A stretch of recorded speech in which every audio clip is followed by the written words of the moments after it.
right, we will now call to order the June 25th meeting of the Historic Review Board. Would you like to call roll?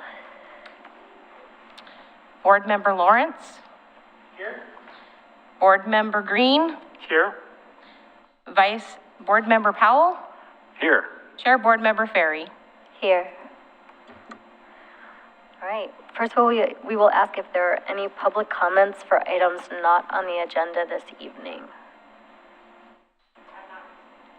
Thank you. All right, so we have 2 public hearings on land use applications scheduled tonight. Our role is to conduct the public hearing and to make decisions about the matter before us. In making those decisions, we must apply the applicable codes and laws and cannot vary from or change those laws or codes. Members of the Historic Review Board are to be unbiased. Before the start of the hearing, I will ask the board members whether they have any potential conflicts, such as family, financial, or business relationships with any of the applicants or with regard to the land in question. I will also ask whether any of the board members have discussed the application in question with any of the parties or have independent knowledge or relevant facts, such as from a visit to the site in question. Any member of the audience may question any board member about their disclosures.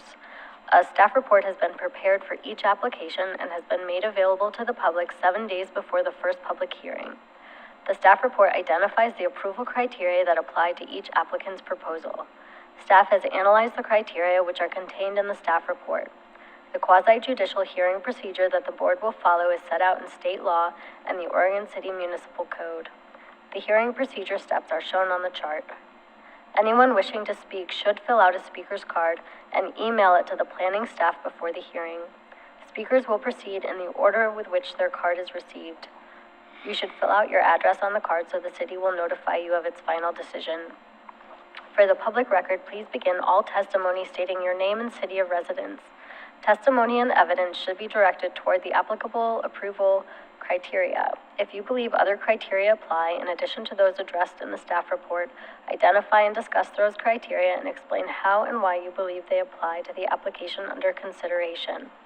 Any person may submit written material while the public record is open on each application. Any written materials received by the city staff during that time in which the record is open will be placed in the record. Written materials submitted during the public hearing must be presented to the city staff in order to become part of the record. If a person intends for PowerPoint presentations, reports, pictures, or other exhibits used in their oral testimony to be placed in the record, copies must be submitted to the city staff while the record is open. If they are not given to staff, they will not be included in the record. Any person wishing a continuance to present additional evidence and testimony or to keep the record open to respond to new evidence must make that request before the public testimony portion of the hearing is closed. If the Historic Review Board makes a decision with which you disagree, any issue that you may wish to appeal must have been raised on the record for the consideration of the City Commission or the Land Use Board of Appeals, or both. Without raising the issue on the record with sufficient detail and accompanied by statements or evidence that the city and all parties can respond to, the issue will not be deemed appealable to the City Commission or State Land Use Board of Appeals. In addition, the failure of an applicant to raise constitutional or other issues relating to proposed conditions of approval with sufficient detail to allow the local government or its designee to respond to the issue precludes an action for damages in circuit court.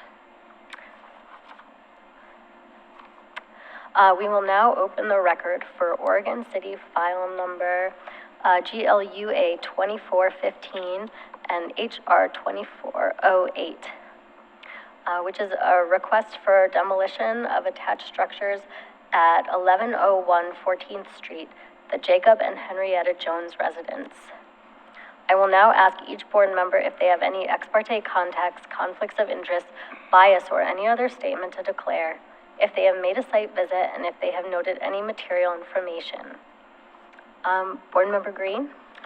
I have visited the site, no conflict of interest and no ex parte contact, other than I did read the news article that actually is in our packet, but I read it when it came out. Board Member Powell? I did a site visit. I have no conflict of interest or ex parte contact. Board Member Lawrence? I have no ex parte conflict. I have no ex parte conflict, however, I'm going to recuse myself because Joe is my neighbor. So I'm going to listen and observe. Okay, sounds good. And I have also visited the site and have no ex parte contact and no conflict of interest. Does anyone in the audience wish to question any of the board members about these disclosures? Okay. We will now commence with the planning staff report. Chair Ferry, Historic Review Board members, good evening. I'm Jude Tadeus, Assistant Planner from the Community Development Department. And I'm here to present GLUA-24-00017 HR-24-00009, which is the proposal to demolish 3 non-historic, non-contributing, and unpermitted 1970s to 80s era attached storage additions to the Jacob Henrietta Jones house at 1101 14th Street. So, let's see here. According to the 1985 Historic Resource Inventory form, the Jacob and Henrietta Jones Residence is a vernacular-style 2-story home built in about 1887. Oh, thank you.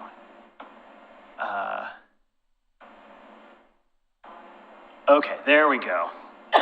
The structure is rectangular in shape with a concrete foundation, basement, moderately pitched gable roof with boxed eaves and composition shingles. A 1-story hip-roofed wraparound porch and chimneys show some alterations. Windows are largely double-hung with architrave trim. Some multi-light windows appear on the rear and side facades of the structure. The landmark was updated in the last century with masonite siding, and some windows have been altered over time. The landmark sits on a large, irregularly shaped lot that was combined over time from several previously platted individual lots, as well as vacated portions of J.Q. Adams and half of a vacated alley that previously split the block. So that kind of gives you some context. These are the exterior views of the front facade of the structure as seen from the street. And with the next slide here, yeah, it's not advancing. Fun. These are views of the property from along Jackson Street from the corner of 14th to mid-block where the remaining alleyway exists, and then to the corner of 15th as well. So you can see these additional structures progressively as you move throughout the block there. Much of the existing landmark is obscured by large trees and shrubs, while the additional structures to be demolished are visible from several vantage points along Jackson Street. To note, the 2-car garage in the foreground of the image on the right, set back from the corner of 14th and Jackson, is part of the subject site, but not included in the demolition proposal.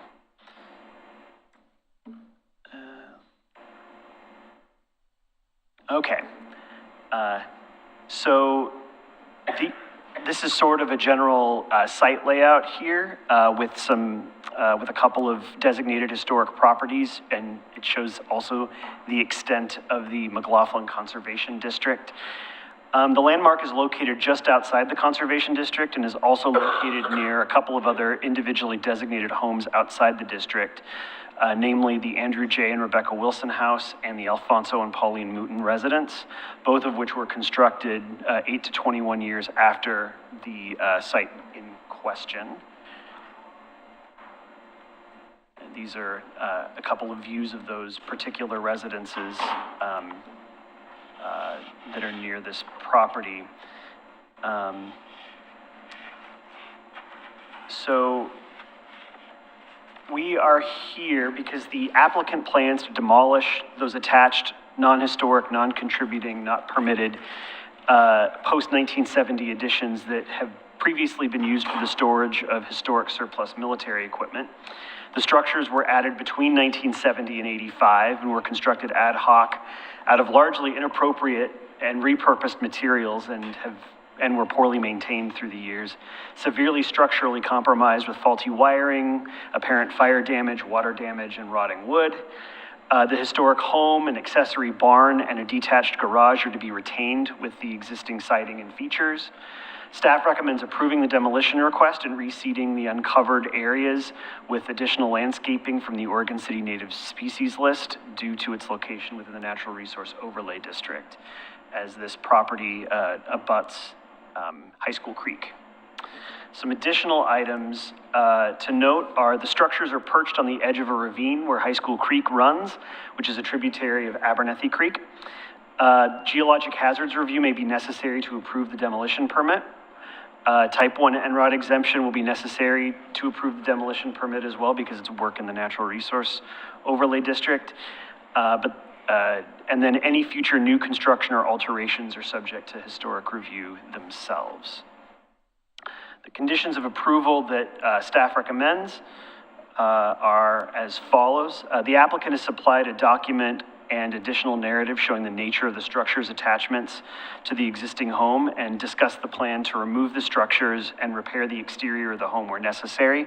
That document will be available visually at the end of this presentation, along with 2 additional videos showing the layout of the lot and structure, as well as the interior and exterior existing conditions.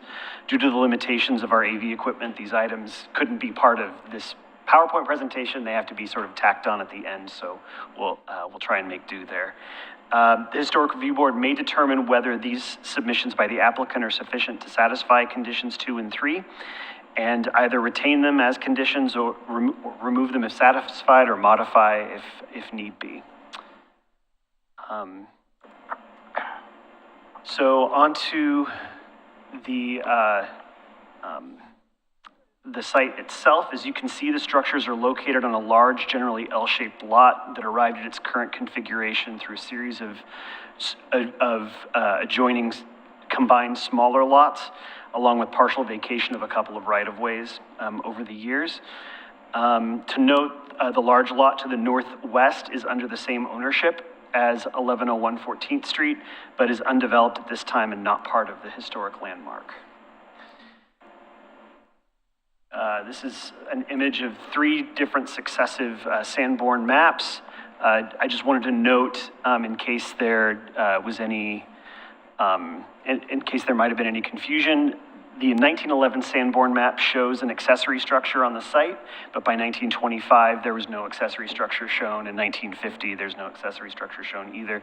Just to clarify any confusion that may exist about whether any of these structures, that structure is one of those that's coming down. We believe it's already come down, and these structures came 6 decades later. So just to clarify that. And then this is a site map keying several exterior photos to the views where they can be viewed from. These will be explained in greater detail through the applicant's video submissions at the end of this presentation, and I go into and explain some of these photos and more as follows. So the image to the left is looking east from the property's frontage on 14th Street. Structures 1 and 2 labeled on the map in the previous slide are shown here. To the right, you can see large multi-light windows on the left facade of the Jones residence as well. The image to the right is looking northwest at the side of structure 3. It attaches to the landmark under the deck and connects to the taller barn structure to the right. That barn structure is proposed to remain.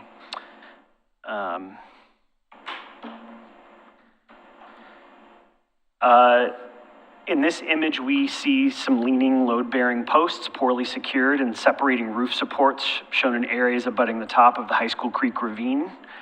Some extreme angles there for the roof supports in that image on the far left.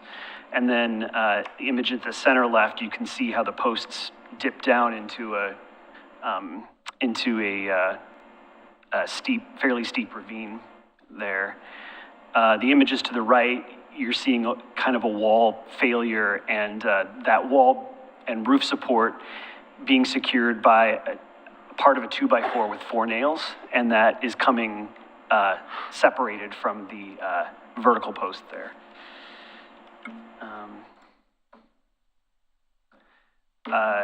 These are more existing conditions.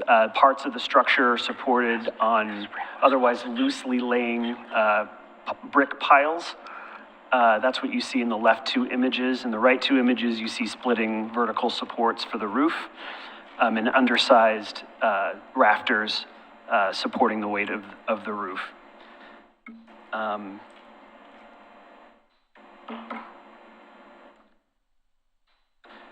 Poor wiring, rafters made of repurposed decking, splitting support posts, and posts located and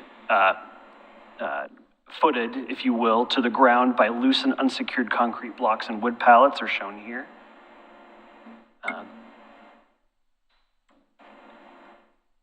And then there are areas where over time sections of the structure have suffered fire and smoke damage, while other areas show water damage due to roof leaks. The previous property owner attempted to resolve the leaking roof through the use of plastic sheeting, which has trapped moisture and attracted mold, mildew, and accelerated the rotting of the wooden structure in this area as well. So, public notice signs for this project were posted on June 4th, 2024 at the subject site. Planning staff received comments from Josh Wheeler, the Assistant City Engineer for Oregon City Public Works, and his comments noted that the alteration of a structure of more than 500 square feet within the geologic hazards overlay is not exempt from the geologic hazards code, and type 2 geologic hazards review and approvals required prior to issuance of a demolition permit.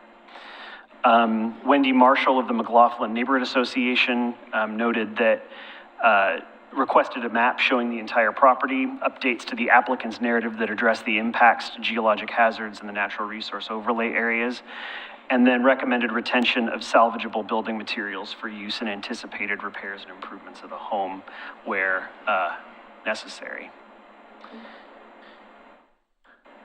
Just to speak very quickly, even though it's outside the purview of the Historic Review Board, it is worth noting that these structures are located in geologic hazard overlay due to the slope buffer for the ravine surrounding High School Creek there to the north. Significant sections of the structure complex are located within the 25% and 35% slope areas. Structural failure may result in debris sliding into the ravine and obstructing High School Creek below. High School Creek is a mapped and adopted natural resource area and tributary of salmon-bearing Abernethy Creek. It is protected by the Natural Resource Overlay District buffer area, so ground uncovered by the removal of these structures should be returned to a natural state through the planting of species on the Oregon City native plant list. Structural failure may result in partial destruction of the vegetated corridor and obstruction of High School Creek, the resource being protected by this buffer. Furthermore, these structures have been damaged by The structures in question have been damaged by fires in the past. Given the faulty wiring of these structures, they may present a fire hazard that could endanger the historic landmark and the vegetated corridor protecting High School Creek. So we've got some options to approve the proposal with any or all of the recommended conditions, approve the proposal with revised conditions, deny, close the record, and continue to the July 23rd meeting to adopt final findings, or continue the hearing to July 23rd, 2024, and provide direction to the applicant on additional information needed while the record stays open. And then, as noted already, we've got some additional items. Additional narrative from the applicant submitted on June 20th, speaking to the attachment of the structures to the proposed to be, the attachment, the relationship of the newer structures and their attachment to the historic landmark. We've got some photos and narrative explaining the nature of that and how demolition will impact that and what remediation may be necessary. 2 videos submitted by the applicant showing the interior and exterior of the structures in question and explaining the conditions and relationships to other site features. And then staff seeks direction from the Historic Review Board to determine if these items are indeed sufficient to satisfy conditions 2 and 3 that have been proposed. So with that, we can maybe shift over to the applicant's narrative first with the attachment. And the applicant, after this presentation, when he comes up, may be able to explain some of this stuff too. But the applicant submitted photos and a narrative here explaining how the work is going to be done and what the scale of it and its expected impact on the landmark.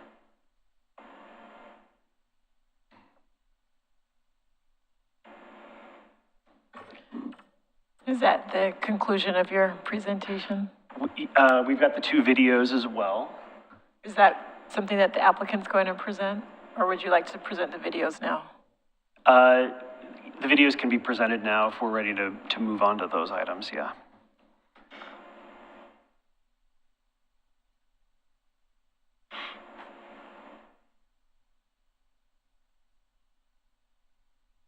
Hi there, and so now we will take a look from the other side. Okay, so still house, gonna all stay the same until we get to this side. Okay, so here we've got original house, to that point, and then we start to have additions here.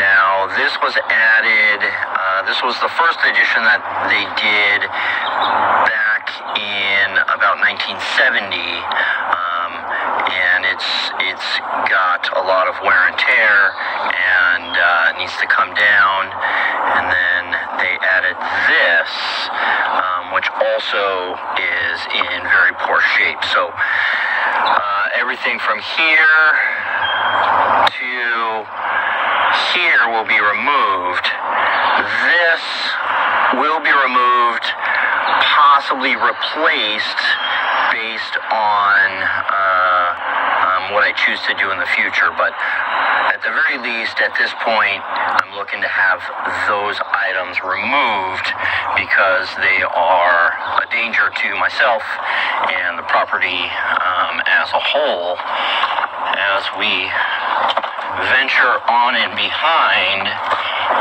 kind of around this corner into this carport. So here's where in the application you can see a lot of damage and structural concerns, things of that nature. But yeah, all of this needs to come down. We've got some water damage. It's not safe in here. A good earth shake and this thing's coming down.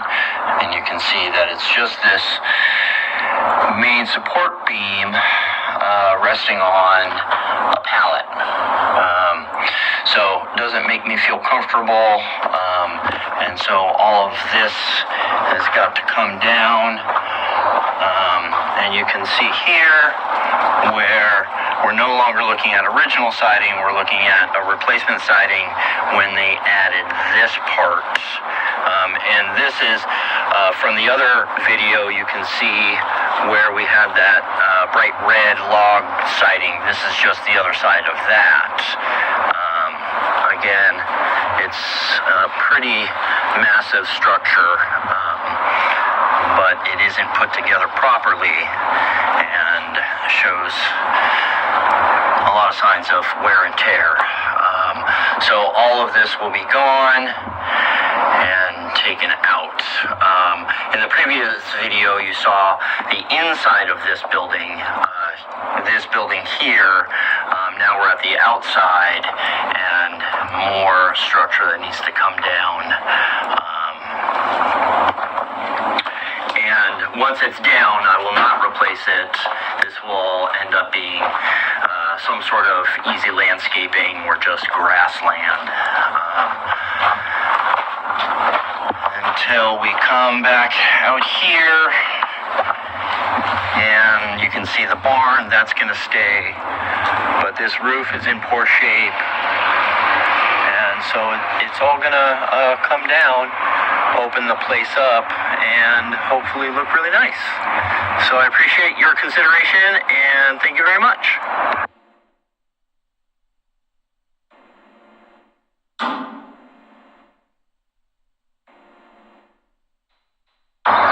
Hello, I'm Joe Stone, and I am at 1101 14th Street, known as the Jacob Jones House, and I wanted to kind of supplement my application with a short video describing the property and what I'm trying to do. So, this is the front of the house, and in the back and off to the side, there's a lot of structures that need to be removed, so I want to explain a little bit about what we're talking about. So bear with me as I take a walk. So here's the front of the house. Nothing to be disturbed here. Most of the work's going to happen off to the side, where off to both sides actually, but we're kind of going after the north side right now. So you can see kind of here, that's house, deck, right down there, that's kind of the old shop. That will stay in place. But as we walk further, we'll start to see the stuff that I'm hoping to remove.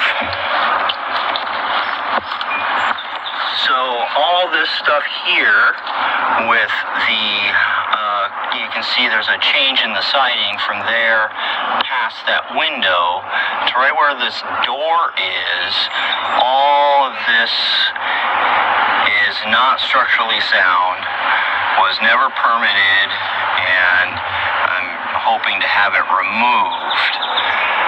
Now, the previous owner had this big barn here permitted and built properly to code, and so that's going to stay. But all of these parts are going to be removed.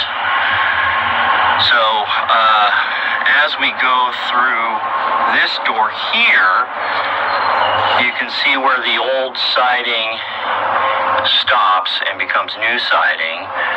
So this will now be removed, and inside this we can see where the old siding still remains.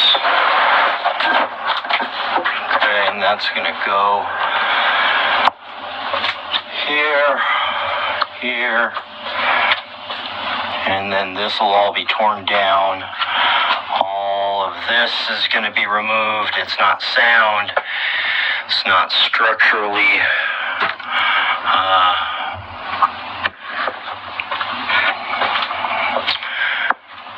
yeah, so all of this is going to come down. It's not water sealed. It's dangerous. The electricity is an issue. And then so here, this will all stay, the old siding of the original home. And then all of this will be torn down as well. And so we'll be left with the concrete slab and the original siding from the house. So I'm going to put this part down and we'll take a look from the other side.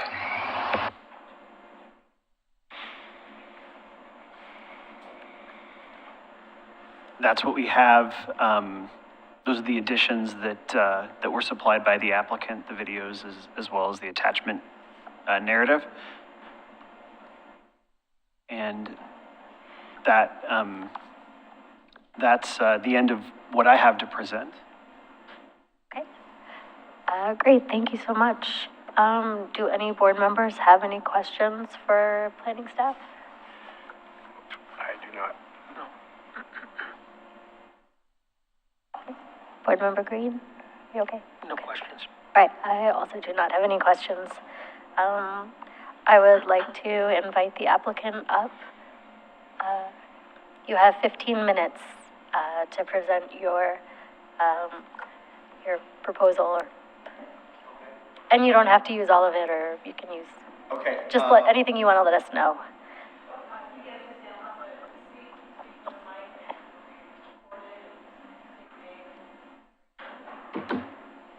Heard enough of my voice. Hi, I'm Joe Stone. I live at 1101 14th Street here in Oregon City.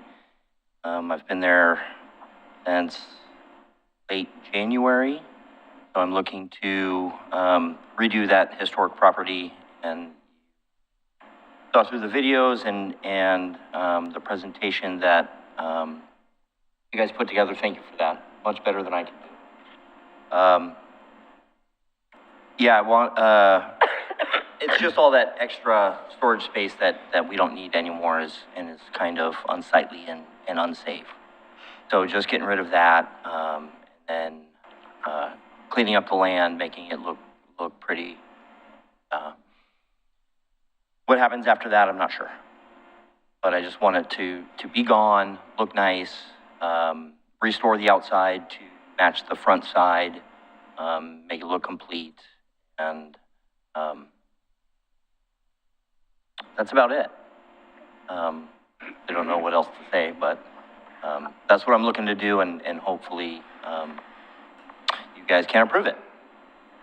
But I think that really brings it back to what it was historically, before all the Frankenstein structures came along. Well, thank you. Do any board members have any questions for the applicant? I do. Joe, first of all, thanks. It's a very comprehensive application. Very good information, and I just had a question. It was a little difficult. The video helped a little bit, but it was hard to see the connection to the house. And my question would be, do you feel that any connection to the house, once this is removed, you feel like there's no major damage behind that you'll be able to bring it back to the original? Yeah, yes, I do believe that I can bring it back to the original. The window that is in the back needs repair, but I've already got that.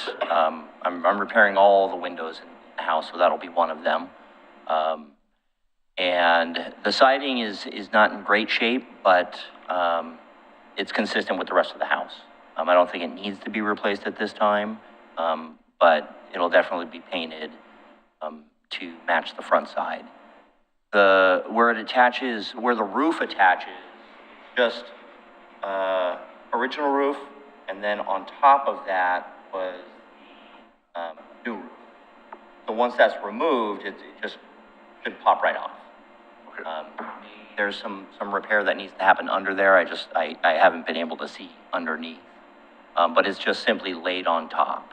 Okay. I don't see a big problem there either. So no structural issues that you could foresee? Not that I can tell, nor my contractor. Okay, great, thank you.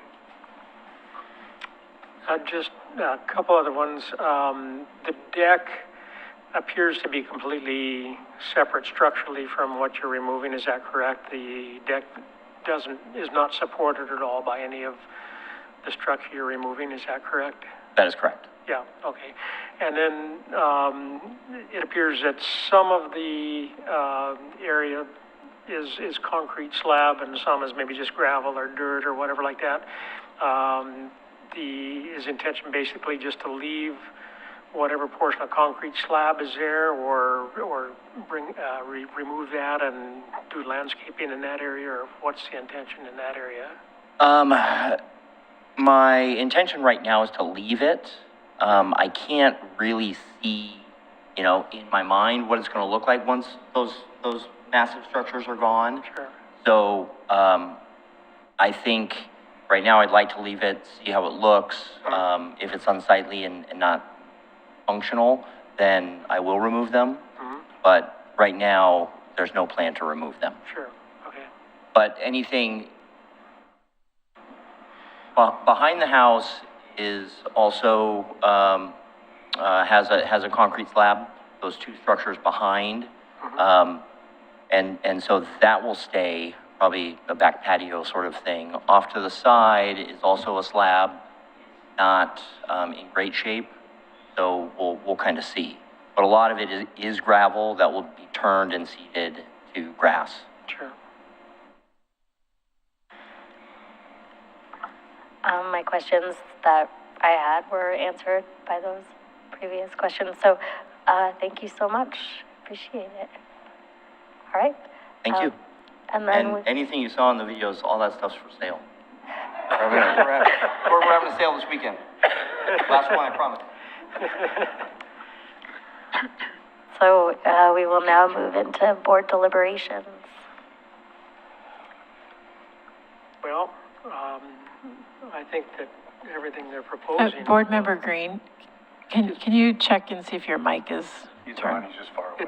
It's on, sorry. Oh, okay. I'll bring it a little closer.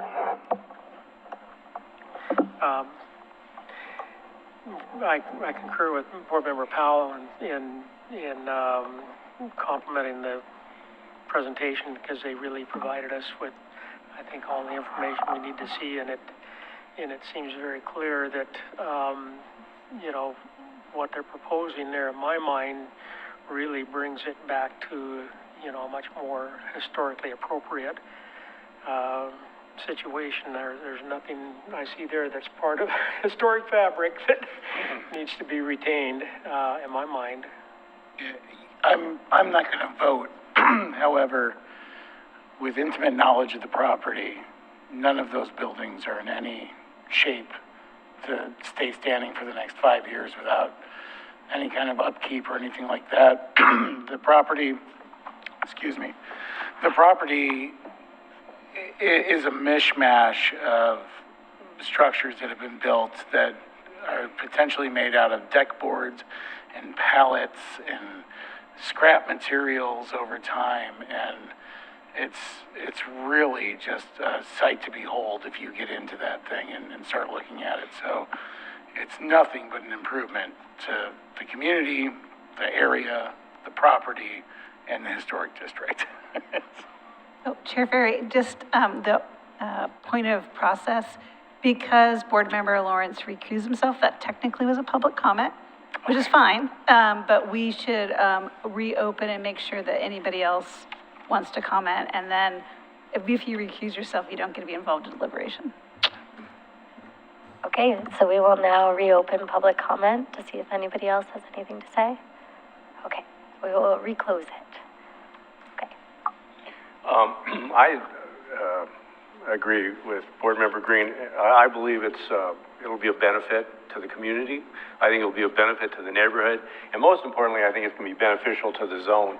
High School Creek will be protected, and that's a big concern that I have, is the waterways and the geological aspect of it. So I think it makes sense. I see no benefit in keeping them there. It certainly isn't going to affect the historical property at all. And if the repairs are done properly, and I'm sure they will be, I think it will be great to get it back to its historic structure as it was in 1911. Well, I agree with my fellow board members. It was a wonderful presentation. Thank you so much for walking us through the buildings. It was really informative. Yeah, I think that there's no historical material there that needs to be kept, as long as we're very careful with the removal and we don't damage the house, and which it sounds like you're going to be. I'd say I don't see any reason why they need to stay. So I guess if we're ready for a motion, I would move to approve.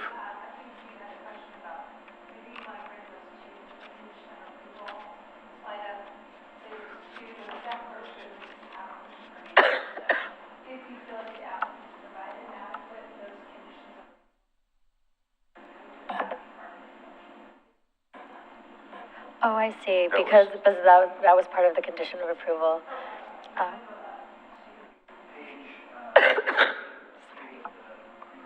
Page 8 of the presentation there. There you go. I see. So I think we could probably strike condition number 2, right?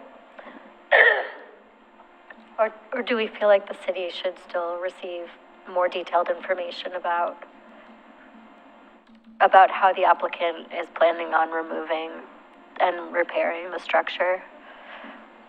Okay, Oh, I see it's 2. It's on 3 as well. well, Yeah, I mean, two, it seems by looking at the drawing, or at the pictures, it seems like the demolishing those structures won't impact, and I think we have video proof of it. You know, obviously we can't see how the roof is attached, but from the applicant's comments, it sounds like it's more or less laying on top of the other roof. So, if that can be noted, and that's true, then I don't see that we have to have that as a condition of approval. I would agree with that. yeah, Yeah. I agree. Okay.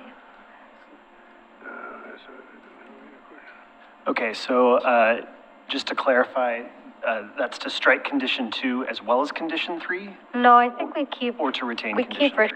we retain condition 3 because we would like them to follow the Historic Review Board policies and design guidelines, right? I think that's a fine condition to keep, Right. yeah. So, Okay.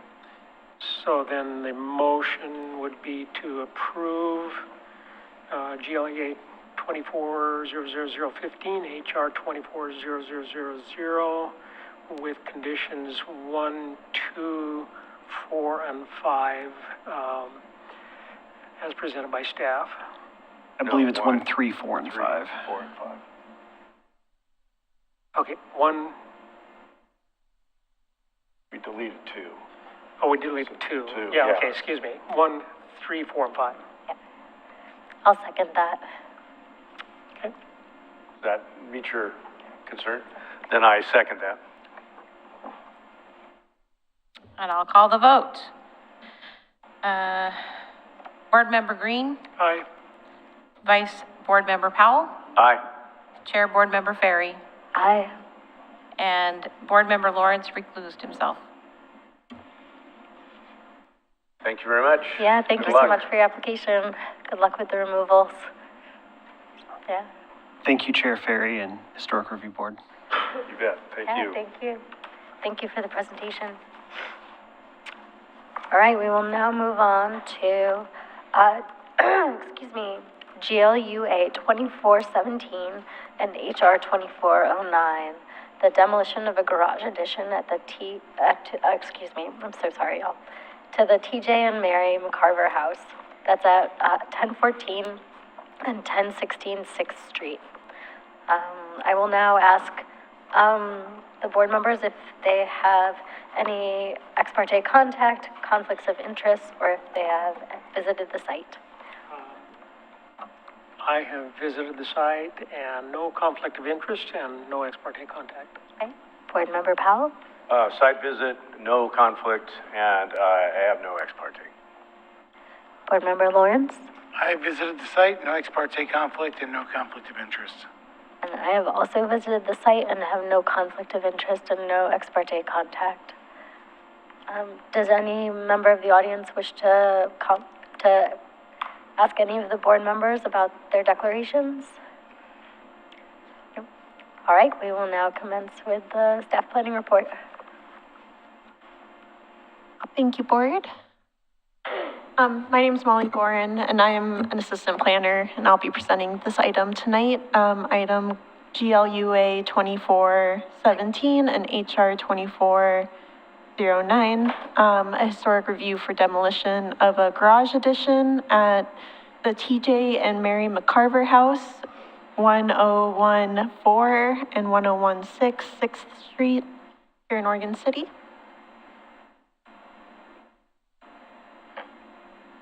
I grabbed the right one. To start off, there was an omission in the staff report of the public comment section, so I'll just read those quickly. A comment from Wendy Marshall, representing the McLaughlin Neighborhood Association on June 7th, stated that the proposal was supported by the Neighborhood Association and does not conflict with their interest. And a comment from Jim Sayers, building official for the city, on June 13th stated that the proposal does not conflict with the building division's interests. though the demolition would require either one permit for the demolition of the structure and the repair of the existing resource or the remaining resource, or under two permits, one for the demolition and one for repair to the remaining resource. For our staff summary, the applicant plans to demolish approximately 437 square foot garage addition to the McCarver House historic property in McLaughlin Conservation District. Though the construction date of the addition is somewhat unknown, it does appear to have gone through several alterations, which resulted in its current configuration and appearance. The garage is in disrepair and would require significant cost to undergo the structural repairs necessary to create a safe environment. I believe the quote provided by the applicant was about $92,000 for the garage repair. The poor condition of this portion of the structure has led to extensive water damage and mold that is appearing to begin to affect the main section of the home. The only elevation of the structure that appears to be contributing to the resource is the street-facing facade on JQ Adams. The other elevations visible show inconsistent appearance and poor condition and don't appear to be compatible to the main section of the home. So we provided conditions of approval that would ensure the rear of the home is repaired and resited as necessary to match the rest of the home where the garage was attached. So for conditions of approval for your consideration, one, that the applicant must obtain all necessary permits for the demolition. Two, that the applicant shall provide staff details about the nature of the garage attachment to the rest of the home and the methods used to detach the demolished structure without adversely impacting the home. Third is resiting of the home necessitated by the demolition shall match the home's existing lap size and material. And four, that the applicant shall demonstrate any exterior repairs or alterations will be in accordance with the Historic Review Board policies and design guidelines, and shall submit these as part of the demolition plan. For site location, this is in the McLaughlin Conservation District at the intersection of 6th Street and JQ Adams. Let's see. Here's from the historic survey of the exterior of the home. I believe you can see the second entrance on the wing on the right side of the home. So the main portion of the home is a 1.5-story classical revival style. There is a 1-story wing that extends as the duplex unit, and then on the rear of the home is the garage addition that we're talking about today.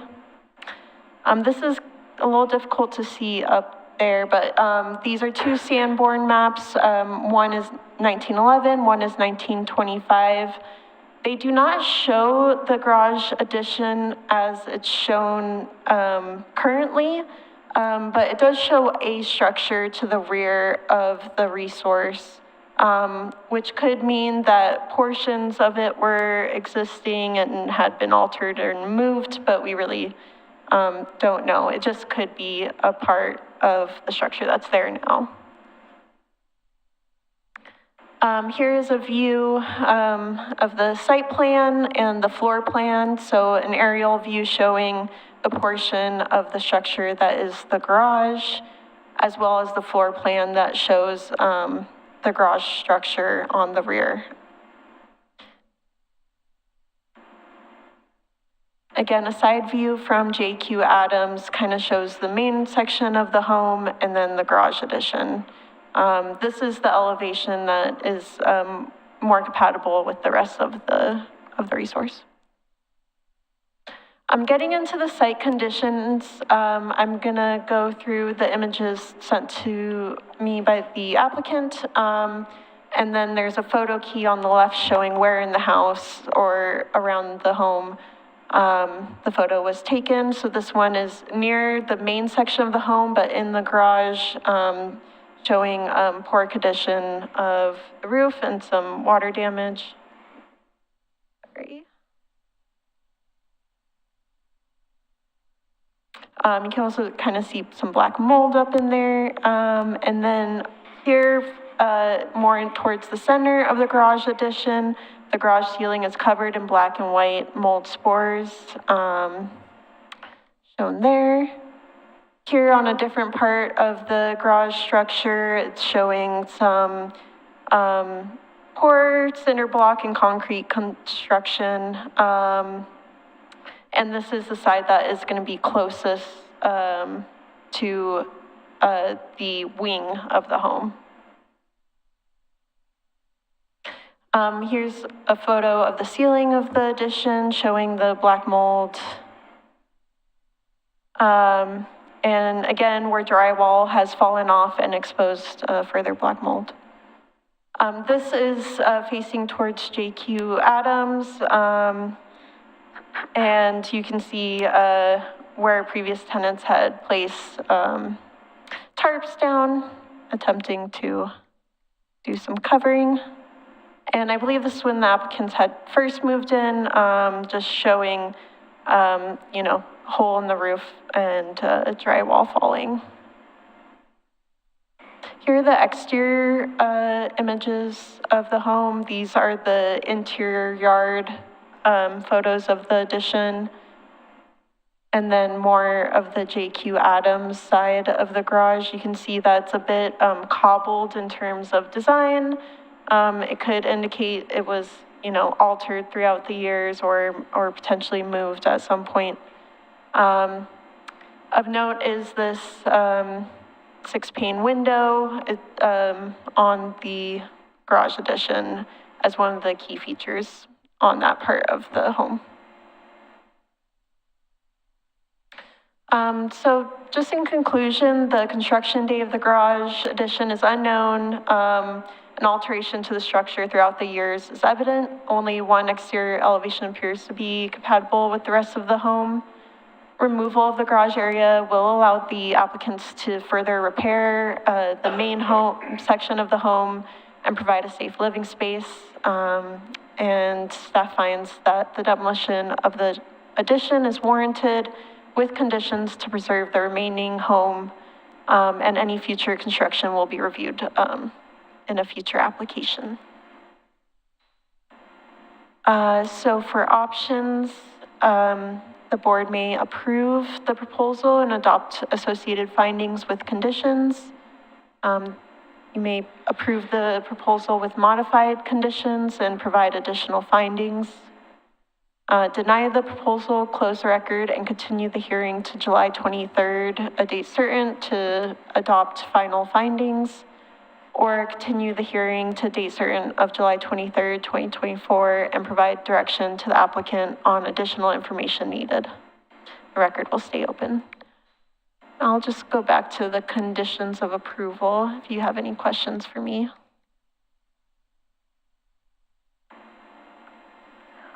Do any board members have any questions for staff?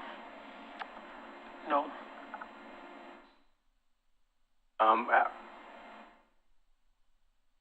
No, thank you. Nope. Okay, I don't either. Thank you very much. Excuse me. We'll now invite the applicant up.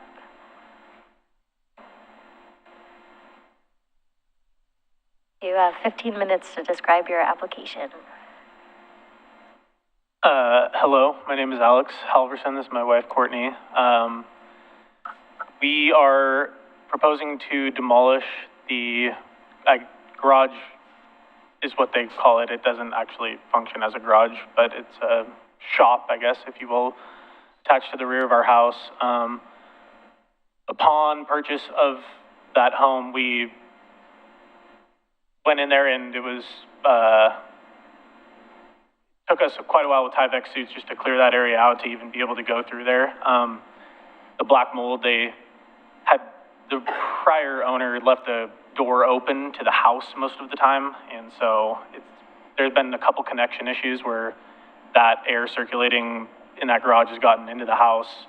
It's starting to leach more and more with kind of every rain, I suppose, towards the actual structure of the home that we're trying to preserve. And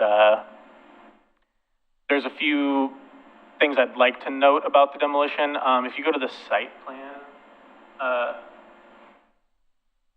the home is, I believe, 1865 construction, and if you look at the lot lines that it shows, the most abutting portion of the home that is built over a lot line is actually the garage in question. It's that home is built slightly askew, so it's not really parallel to the street, so you can see it actually does abut past the lot line, where the home, it's hard to tell with the line, but I don't believe it actually is.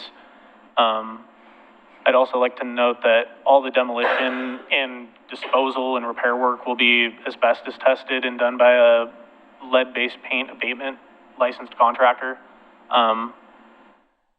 and disposed of accordingly.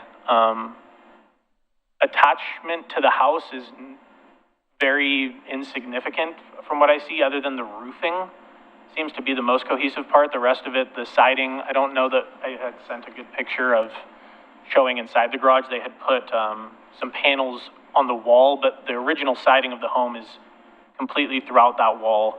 So other than points where it was anchored and has caused damage because of whatever rot, that may need some attention and siding repair, but the original siding is actually all still there. The roof line may need some attention, but I don't believe there's anything actually structural that will be damaged by removing it. I believe that's all. Thank you. Do any board members have any questions for the applicant?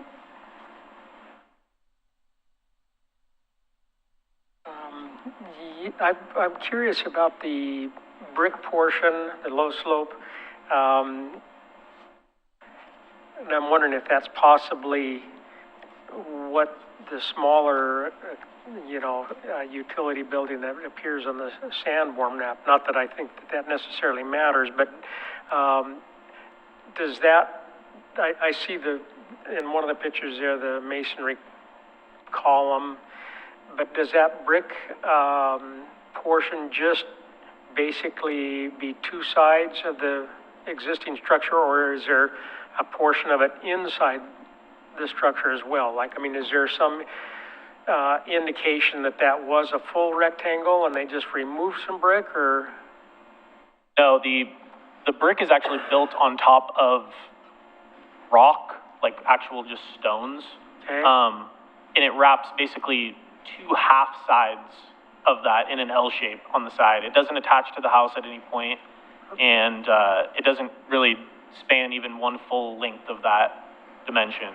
It's very thick and strange. It's about 3 feet wide, so it seems like it may have had a different purpose than even a structure in the past that they just used because it was there, because it abuts outside of the building by a few inches and inside by a couple feet in certain places. So I guess I'm kind of curious if once you remove all the frame structure and so forth, if that has any potential appeal to you as far as like a border wall for a patio, if that's something that potentially you would want to retain. I actually had thought about that.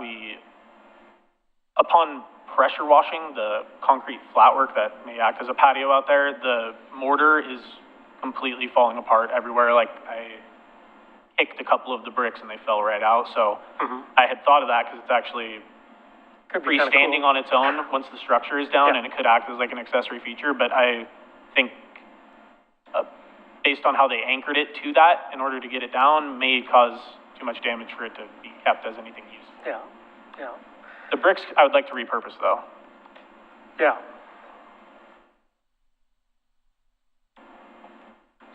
Yeah, it almost looks like they used the bricks to build up the wall to block off whatever there was of a garage at the time. Yeah. I mean, really, that's what it looks like. They just blocked it off.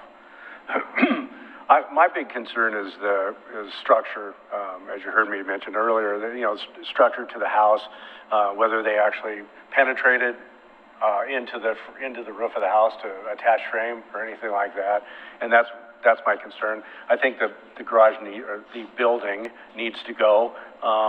Personally, I walk by it an awful lot, and I don't even to the side on JQ Adams really doesn't do much for me. So, I mean, it'd be nice to.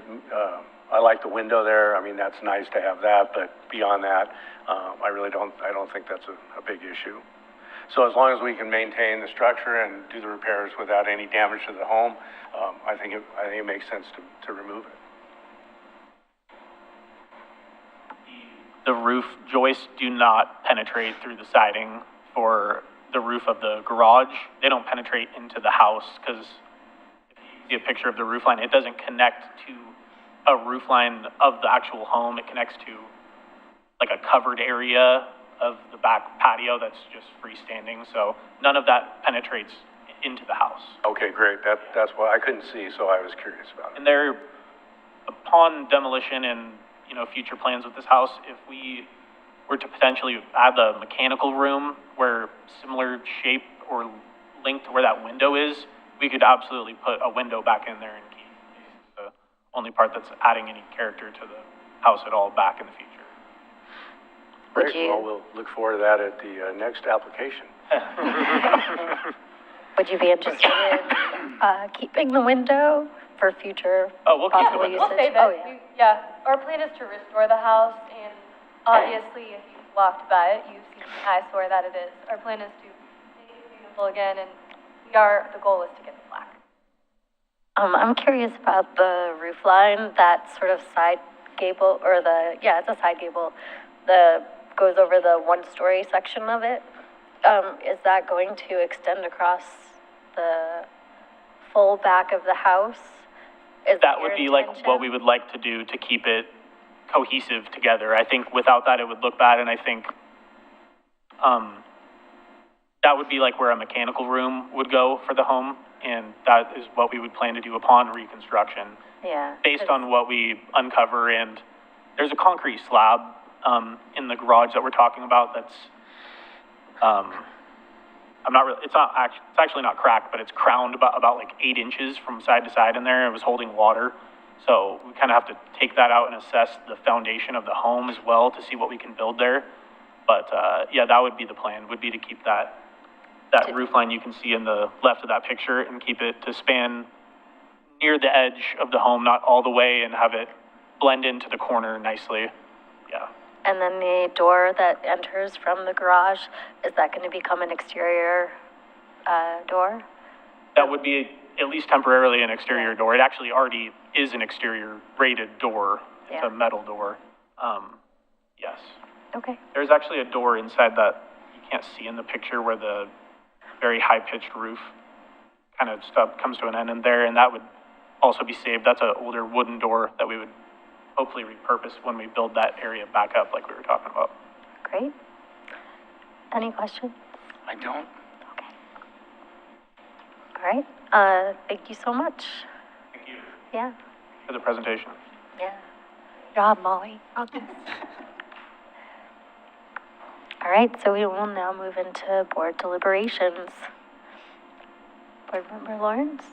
I have nothing but accolades for tonight's presentations of fixing properties, so I have nothing to add other than, I'm all for taking this structure down. I think that this property has been neglected over the last few years, and I also drive by it on an absolute regular basis, and I'm just absolutely pleased to see somebody in there fixing the house. So I'm all for whatever your recommendations are, unless they're leave that thing there and make it worse.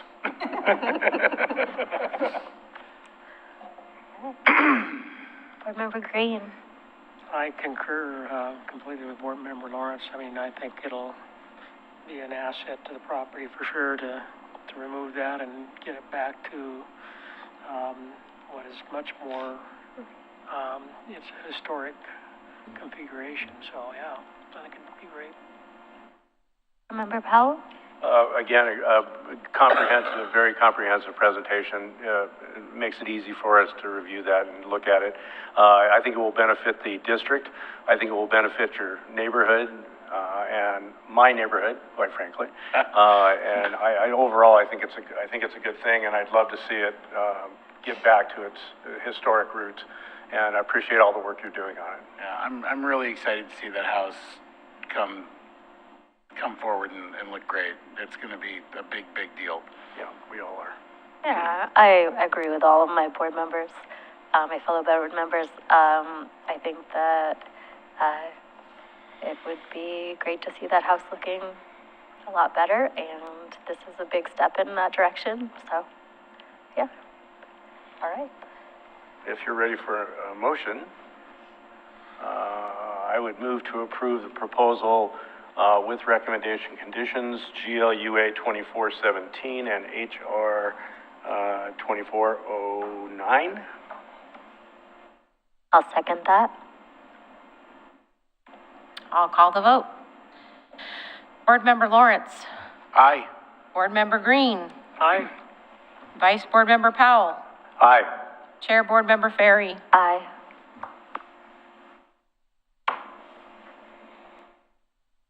Thank you. Yeah, thank you so much. Good luck with your demolition.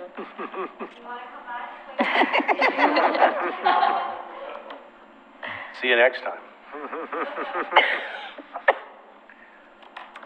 All right, well, that closes the public hearing section of our meeting.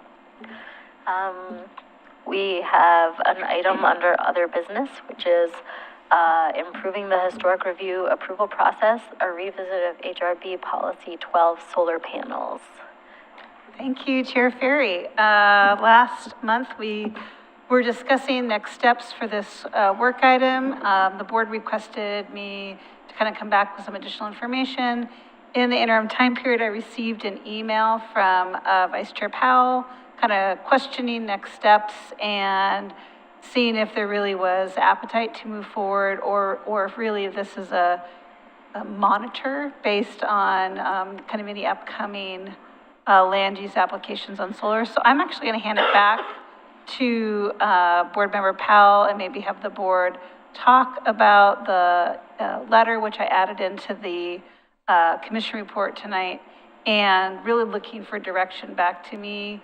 And I'm happy if, completing the work plan item by saying we will monitor this is a completion of that work plan item. Like, that's an okay answer. So. Well, thank you, Christina. As I mentioned in my letter, I did review quite a few of the meeting minutes and my records and my notes, and I really finally came to the decision that most of what we were talking about we had discussed and reviewed, and basically came up with what we currently have meet most of those requirements. And those that don't meet our requirements would most likely come back before us anyway.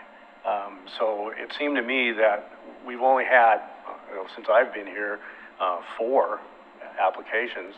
And it seemed to me that I think we need a little more work, or have a little more opportunity to review some more of these applications before we decide to make changes. I'm comfortable with what we have today. My goal would be to make it easier for the staff and to make it easier for the applicants.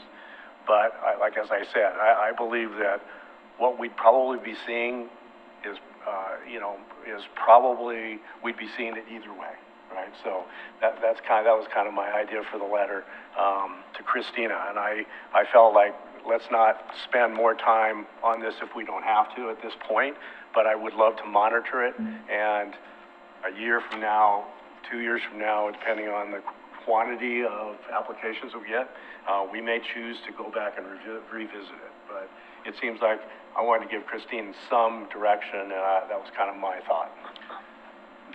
So your thought is that we are going to see the extraneous circumstances that we're already seeing, and making it streamlined to be a staff level decision if it is a staff level decision, it already is. And we're only seeing what we should be seeing right now. And if we have so few, we might as well see them. Exactly. Yeah. I mean, that's from my experience and from the few that we've seen, that's kind of my feeling. I'd really like to see it more streamlined, but I totally agree with you that there's nothing too streamlined yet. Not enough. Yeah. I actually disagree. But that's, I mean, I think that the application that came before us last month, if we had actually gone forward with what we had talked about, and I know I wasn't there for the discussion, I had written an email stating my sort of thoughts about it, that would have been approved had we just moved those couple of panels back to the back 2/3 of the building, the ones that were on the front. And I think that it would show great support for, you know, solar technologies. It would be in support of the city council's goals for having more solar technology in our city. It would provide clear instruction to homeowners. I think it would also show a little bit of trust in solar companies and their technicians. I feel like in our last meeting, we kind of just went on a sort of a tangent and decided that, you know, what they had proposed wasn't good enough and that we knew more than they did, you know, as far as sort of putting that solar panel in between those two gables with the turret. I felt like that was super weird placement. I think it might end up looking a little bit weird. I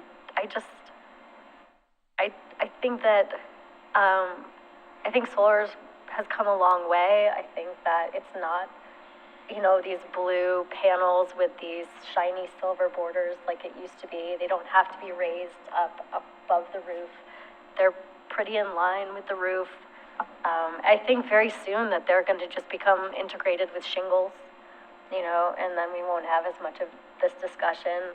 But, I mean, my only fear about, you know, sort of opening it up to debate would be, too, that it's possible that we might end up with something that's more conservative than we currently have.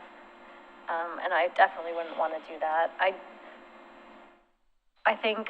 I don't know, I think that there are some reasons why it would be good to open it up, but if this board isn't feeling like they want to support that, then I will support that motion. But I do think it would be great for us to just provide clear instructions to homeowners, even if that, I don't know, even that just means sort of like reworking our visuals for solar panel policy number 12. I know that Board Member Green had talked about clearer imagery, possibly diagrams as opposed to photographs. Yeah, and we can do that. Yeah. That's not a formal change that has to go to the city commission. We can, staff can work with the board and update that this year. That doesn't, because we're not changing the text of the policy, just, you know, how it's illustrated in education materials. Yeah, I feel like the last session, we really ran into that quagmire, and part of it was that we just felt like we didn't have the information.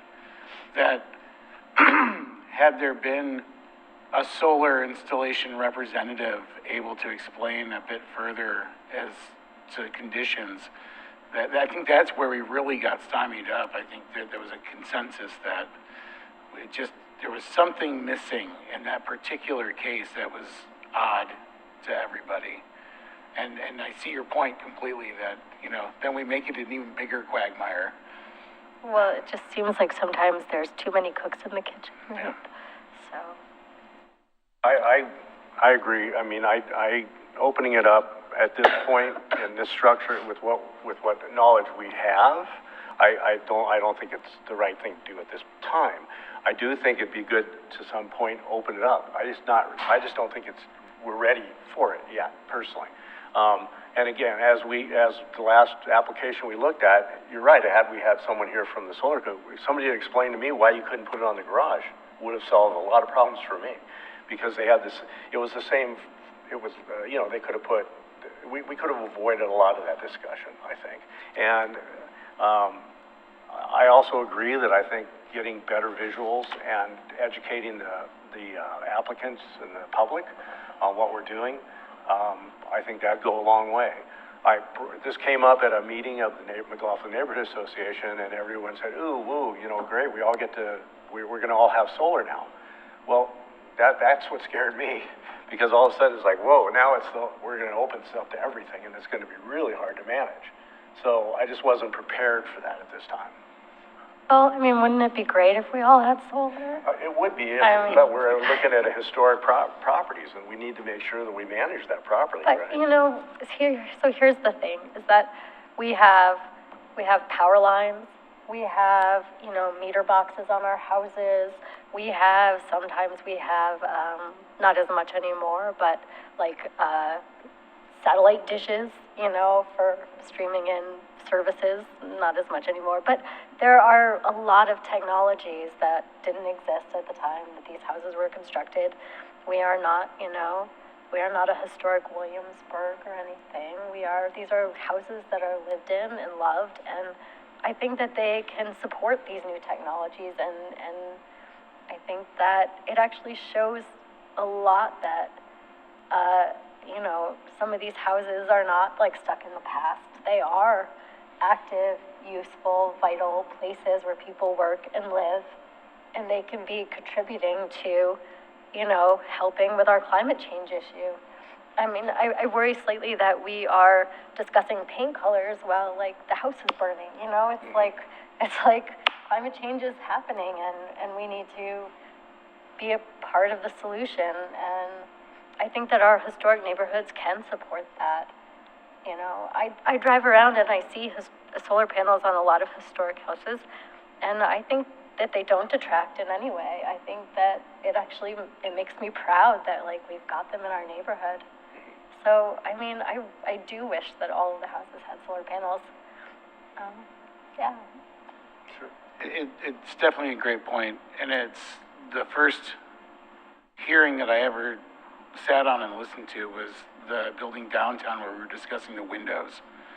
And having somebody that's willing to put the time and effort into the building and move it forward is always going to be the best thing for the building.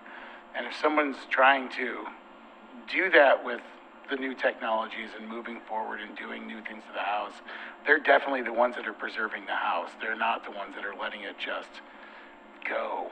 So there's definitely something to it. That's a really tough situation. I hear both of you clear as day on this. It's really, I don't know. I don't know. Would you care to weigh in? I looked online, partly started by looking for pictures that might be more useful, and they're surprisingly hard to find. You can find lots of pictures of solar panels on roofs, but, you know, the observation I made last time about potentially confusing pictures, very few of the pictures with solar installations show where the road is. So, you know, I see some value if Christina was mentioning, if we replace pictures that may be confusing or ambiguity with just block diagrams or whatever, so it's clear. That sounds like kind of an easy reach. The issue of discussion, I guess, is the bar moved for type 1 applications? And that means basically we relinquish the oversight of the board in reviewing them. If you might say, lower the bar, and I don't necessarily have a problem with lowering the bar. I think that what I'm hearing from us, we're all supportive of solar installations. We just want them done appropriately and respectfully. So then the question is it a significantly onerous process for historic property owners to, you might say, go through the type 3 process? They're already confronted with restraints because they own a historic property. So that's part of the territory. And I, as much as coming from construction and Gordon the same way, we don't like too much regulation getting in the way. We get that. But that said, the process that people go through with the type 3 hearing is not financially burdensome. Portland was charging $1,300. That's a big problem. And they made some changes in 2022, and I didn't dive down deeper to see what they're doing. But that's a huge burden. If people were being burdened financially like that, okay, then that's kind of a deal breaker. And I don't think we want to be in that area. But the fees are very reasonable. And so, you know, as I grappled with the thing, it seems like in order to, we have to specifically, if we're going to change the guidelines to relax what is required for a type 1 hearing, perhaps it would be the back 2/3, you know, that was mentioned. One thing about that, as I grappled with that myself personally, I would rather see one larger array of panels.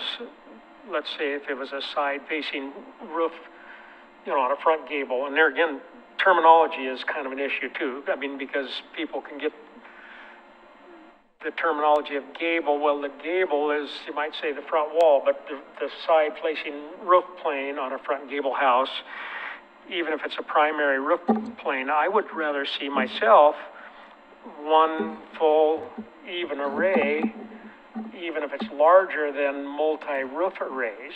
And I could see that in some of the national discussions. When I was looking online, I was surprised. I mean, I didn't do a deep dive, but there's a lot of difference in communities. I mean, there are a lot of them are grappling with it, but there's a lot of difference in the way they're handling it. So I don't see clear direction that we're out of step with other communities. And the other piece of it is, so far, as Board Member Powell mentioned, we're not overwhelmed with applications. So if it's not an onerous ask on applicants, I don't think we're in a bad place. I mean, I can see some cleanup, you know, some clarifications and so forth like that. But as I expressed before, I'm reluctant for changing guidelines at this point. There doesn't seem to be a compelling reason to change them if we have to get into a public process and a lot of staff work and so forth. That concerns me. Board Member Edgar is actually at home and watching from YouTube, and he passed on this information I wanted to share with the board. Personal issues get me home. I'm watching on YouTube. I support keeping solar as is. So he wanted to let this discussion, he wanted to let the board know his opinion about this discussion item. I really do think Sabrina brought up a great point, though, about the in-depthness of the last discussion about that. And we had issues with, you know, corner lots, things like that. There was a lot to unpack with that house. But maybe there's a opportunity for us to augment rules so that we say that by the time it comes to us, because we're talking about, we're not overwhelmed right now. And then, of course, as with everything in life, we become quickly overwhelmed, and then we're scrambling to become less overwhelmed. I really feel like the missing part of that presentation last time was some solid information from a solar company. And I kind of feel like if we're going to get to the point where people are presenting to us, then maybe that's just a requirement that they have, that you know, information to provide to us. And we would have cut that discussion down by 2/3 if we just had some knowledge base, because I'm not a solar installer. And, you know, none of us are, and we can all go educate ourselves all we want, and it behooves us to do so. But we're still not the ones. I know far more about the intricate workings of Baldwin lock sets than somebody who's going to the store to buy one. And so I don't expect anybody to know that information. And if I had someone with an instruction packet to provide that to me, at least then I'd be able to move forward quicker, because we really don't want to stymie people on doing something, especially something so progressive and moving forward with something so helpful to the community at large, global community. I mean, this is a really important subject, and having people feel like they've got to go through these steps to be told to come back and see us again, we just needed more information, and that's not going to change moving forward. As we get more of these, we're going to come across more situations, because otherwise it does get it's done at a staff level if it's not a problem. And as we see these, maybe we just have to really hard look at, you know, what comes across to us so that we can make these decisions in an expeditious manner and fairly, and, you know, man, it's tough. Yeah, it is. And I agree with Board Member Green. You know, it's not terribly onerous now, and you know, I don't believe in all the ones I've seen, I don't think we've denied anybody at this point, have we? Previous, I think previous applications, when Kelly was on, there was a couple that were denied. Okay. But, I mean, you know, it seems like, I think I would propose if we could do a better job of educating through the video, or, I mean, through the graphical review of it and what it actually looks like. Take that step first, and you know, and then move on later if we need to, and then change it. Because I don't think it's terribly onerous at this time, as Board Member Green said. And you know, I just don't think we're cohesive enough in this board level to have that discussion yet. And maybe next year or 2 years in a work session, we can come up with an answer, a better answer to give you to make it easier for staff. But if all of a sudden we get inundated, we'll have an earlier an earlier work session. I'm not sure, but I don't know. I just don't think we're ready for it. So, sorry. I'm definitely hearing different directions, which sounds like standard as less. So you're consistent in your inconsistent agreement on the approach. So that's tracking. But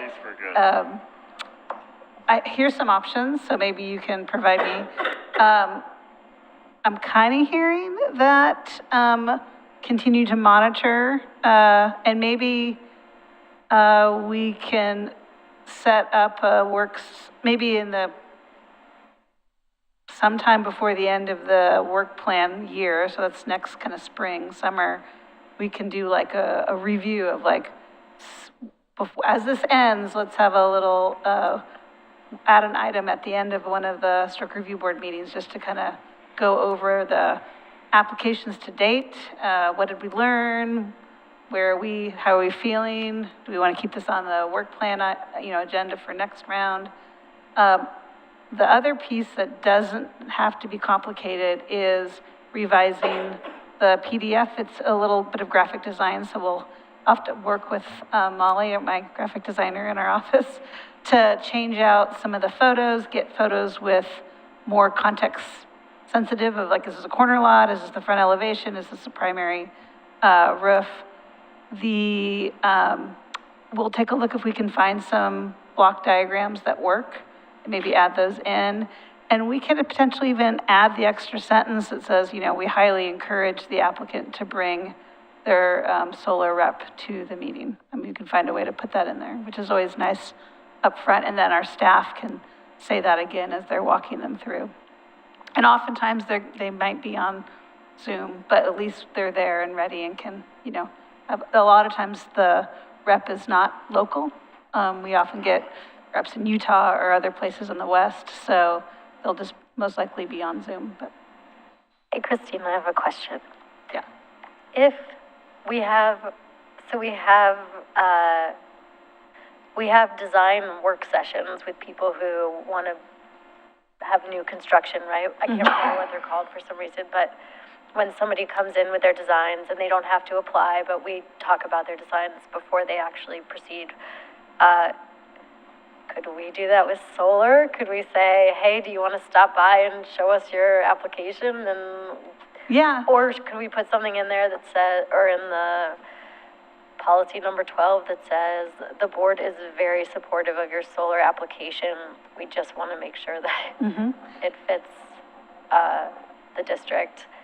Just because I feel like another issue with like making it a little bit more lenient would just have been that it would encourage people to pursue it, whereas they might look and see that we have a policy on it, realize they have to come before the board, and then Yeah, so not all that pursue can it. be, we don't have to go in for the city commission and do something formal with that, because the policy is not changing of what is a differentiation between type 1 and 3. So kind of what I'm hearing is revisions to the one-page, two-page PDF that talks, better photos, maybe some block diagrams, more welcoming and encouraging people to pursue solar technology for all the, I think we have a little bit of it, but we could, Yeah. emphasize it, offer design advice. It is free, but they have to come back to the board, right, if they're doing something Right. still that doesn't meet the option. So yeah, those are things we can add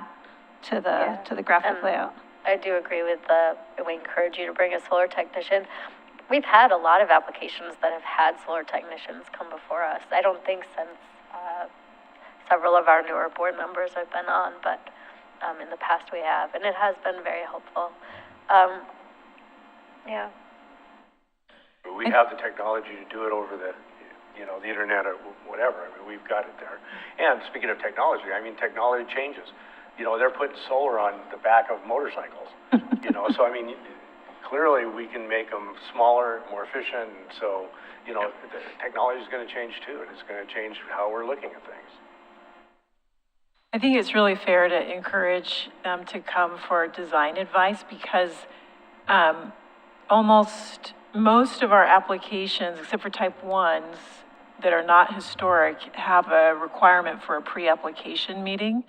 And historic reviews don't have that requirement. And those pre-application meetings actually have a fee associated with them. So I think it's perfectly fair to encourage the folks with solar applications to come for advice in a similar way that other applications would get, a pre-application meeting. So I think it's important that that's optional though. It would because be, that does add the timeline and so forth. I'm pretty confident that our staff, when an applicant comes in, is giving them some counsel in that regard, and just simply the counsel over the counter, to have as much information as possible, if possible, have, if it's an out-of-town provider, if they're available for a video or something like that to answer questions. Those are all, I think, important. And then it would be an optional situation if they wanted to do a design advice because of the time that would be required to do that, then design, and come back for approval. They may want to fast track it a little more now. It's often hard to do back-to-back meetings because of the public notice, so usually do design advice, usually a month passes, and then you do the third month is the meeting. But we do actually have on our calendar the deadlines for application, grant, and design advice for each month. So we, all applicants know those hard dates. I do think it would be really helpful, though, if we as a board could come together and have some sort of consensus on, like, what we might, whether or not we change our guidelines. Like, it'd be nice to, like, treat applications and applicants in a similar manner. So, like, we will approve if, all of the panels are together, right?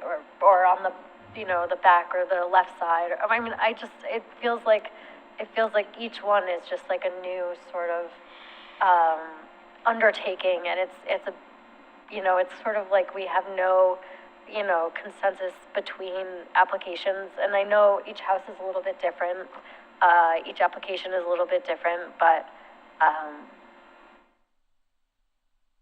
yeah, it feels a little bit. It seems to me that the rub is, and this is back to, what is approved at staff level and what is approved here. Still in all, there has to be basically a set of guidelines, which the policy 12 is. And so you might say there are safe harbor designs there, where if it's on the back of the building, yes, the staff approves it and so forth. I think there's kind of a potential concern that we don't want to be somehow creating two sets of guidelines. I mean, I don't think that that's the direction the city wants to go. Whereas there's one set of guidelines for type 1 and then a different set of guidelines for what we approve. So the guidelines are the guidelines, and if they fall within that, the staff level can approve it. If they're outside of it, then they need to come to us. So the question is, should we change the guidelines? And that's where I think we're struggling. If we're at a point where we need to change the guidelines, and it may require not only a fair amount of homework and deliberation on our part, but then ultimately the more onerous public process and so forth like that.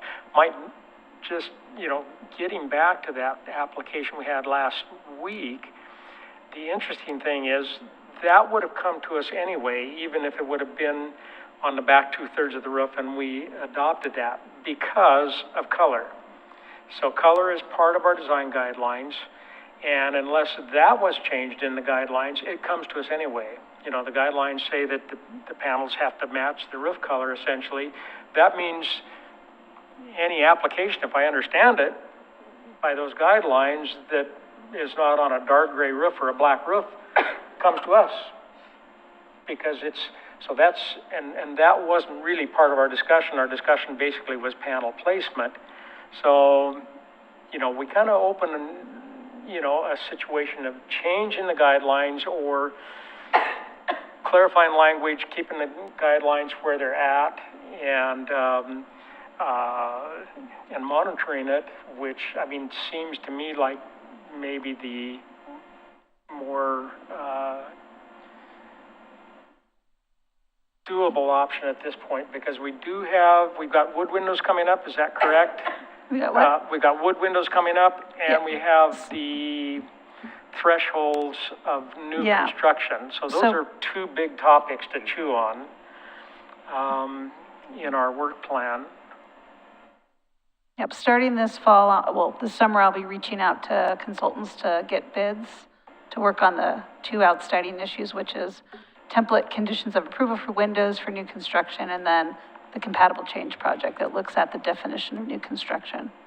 So that will be starting up this fall. Yeah. So I guess, that kind of reinforces my thought that maybe cleaning up the pictures and some of that stuff, and then monitoring it, but maybe not going into a rewrite of guidelines at this point. But. Or maybe we put it at the end of our work program, so it comes around again in a year or two,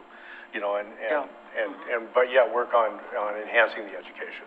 I think that'll go a long way, and then hopefully we'll garner more information, and we'll be able to have a cohesive discussion and hand you something and say, this is what we want, this is what we'd like to see.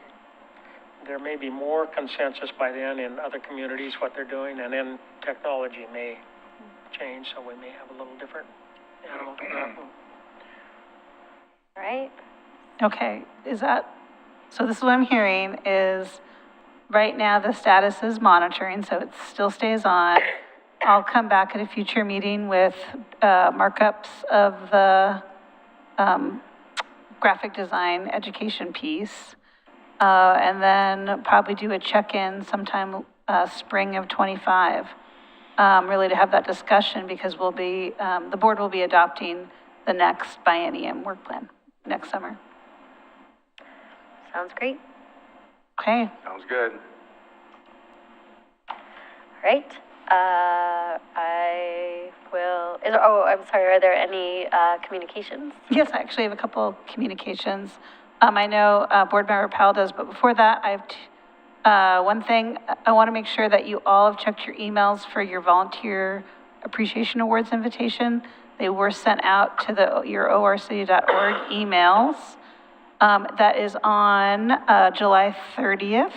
And you do need to actually do the RSVP through the Eventbrite, and that's how they're counting the attendees. So if you can attend, I encourage you all to attend to the Volunteer Appreciation Awards, RSV through the Eventbrite link in the email.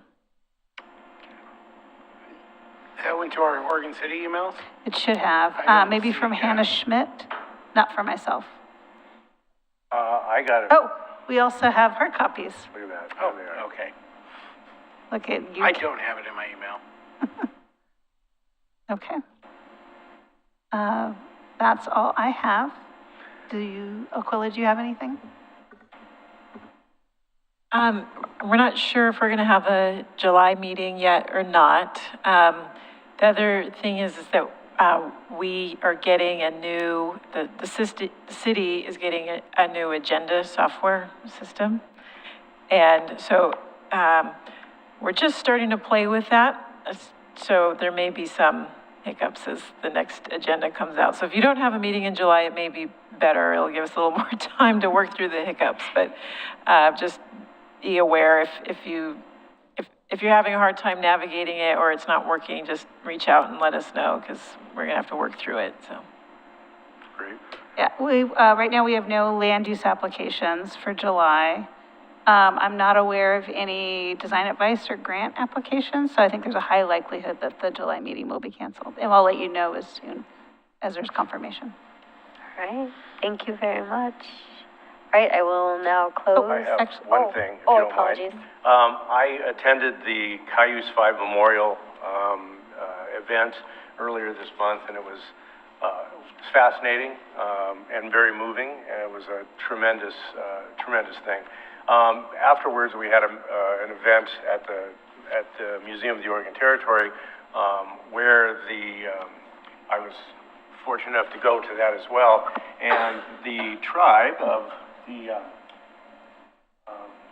Confederated Tribes of the Umatilla gave the HRB a gift in appreciation for the work we did on this, and I accepted those in your stead, and I wanted to pass these out.